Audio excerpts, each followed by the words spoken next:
Bəli, deməli, bütün kondisionerlərdə olduğu kimi burada bir düymə var. Buna on-off düyməsi deyirik. Onun köməyi ilə kondisioneri yandırıb söndürürük. Hal-hazırda gördüyümüz kimi burada buz işarəsi var. Bu da o deməkdir ki, kondisionerimiz soyutma rejimindədir.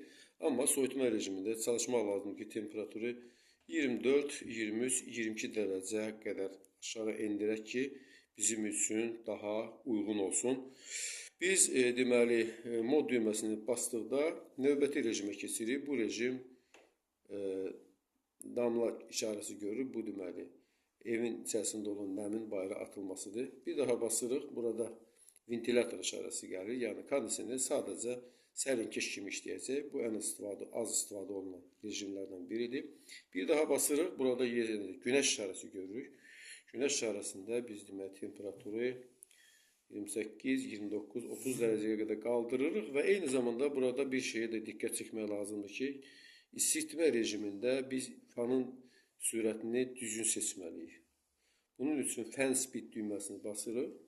Gördüyümüz kimi indi orta sürətə keçdi. Bir daha basırıq böyük sürət, bir daha basanda isə burada avto rejim işarəsi görkənir ki, bu rejimdə kondisioner ideal formada işləyir və həm də çöl hissəsi həddindən artıq gec buz bağlayır. Burada demək başqa düymələr də var. Əslində onlar çox da biz üçün maraqlı deyil, amma yenə də onları da başa salaq. Burada slip rejimi var. Demək bunu düyməni basdıqda burada demək ay işarəsi gəlir və ayın qabağında da bu ulduz işarəsi var. Bu işarə olduqda tutaq ki biz 30 dərəcəyə qoymuşuq və yatmışıq və təxminən 2 saat keçəndən sonra temperatur 29 dərəcəyə qədər aşağı salınacaq. 1-2 saat keçəndən sonra yenə də 28 dərəcəyə salınacaq. Eyni şey isitmə rejimində də keçərlidir. Yəni tutaq ki 21 dərəcəyə qoymuşuq, təxminən 2 saatdan sonra 22 dərəcəyə qaldırılacaq və bir neçə saatdan sonra 23 dərəcəyə də qaldırılacaq ki, biz xəstələnməyək. Bundan başqa deməli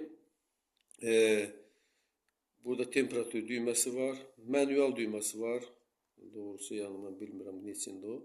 Swing düyməsi isə deməli kondisionerin jaluzini aşağı yuxarı etmək üçündür. Bizi axıra qədər izlədiyinizə görə sizə təşəkkürümüzü bildiririk. Əssalamu aleykum və rəhmətullahi və bərəkatuhu.